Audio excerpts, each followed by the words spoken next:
Salut, c'est Maxime de Delicious Insights. Dans cette vidéo, je t'explique comment réparer ton dernier commit grâce à la commande commit-amend.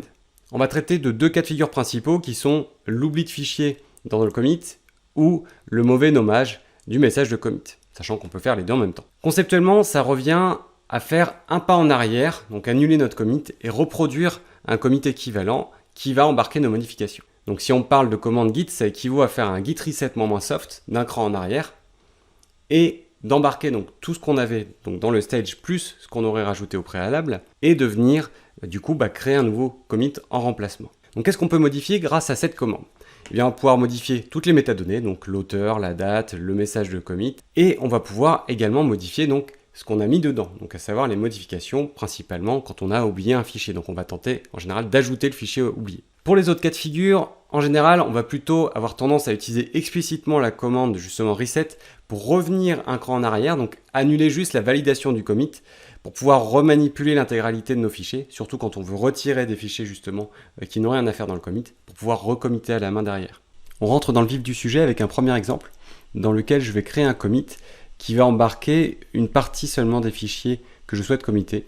Donc le cas classique, c'est j'embarque tous les fichiers modifiés, mais pas les fichiers qui sont non suivis.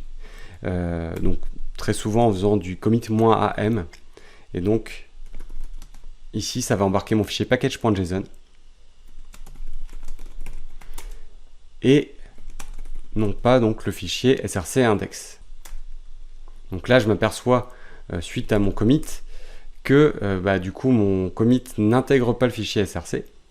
Donc à ce moment-là, ce que je vais faire, c'est que je vais ajouter le fichier ou les fichiers manquants et je vais donc utiliser cette commande git commit -amend avec du coup dans le cas qui me concerne, je vais utiliser l'option -noedit pour ne pas venir ressaisir le message à la volée.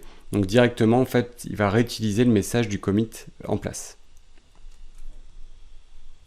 Donc là, j'avais un commit setup.js entry point qui avait la clé E65 quelque chose.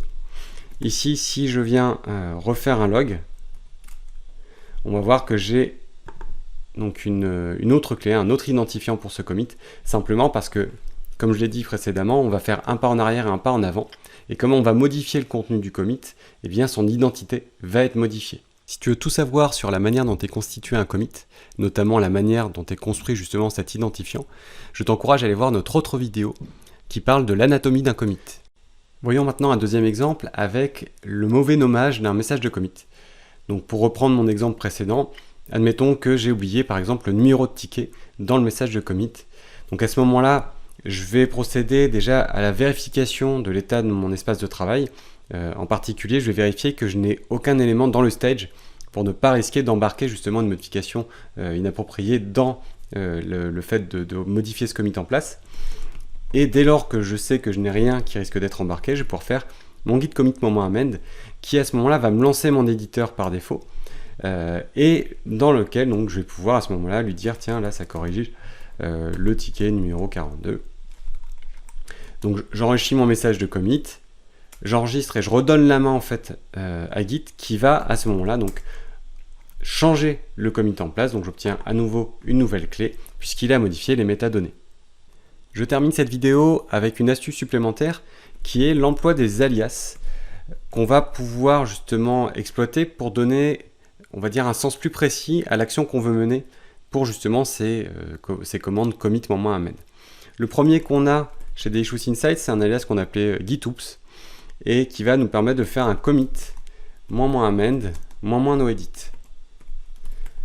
Donc là, tout à l'heure, dans le premier cas d'exemple que j'ai donné, il suffisait en fait que je fasse un gitoops plutôt que ce git commit -amend -noedit qui est un petit peu long à taper.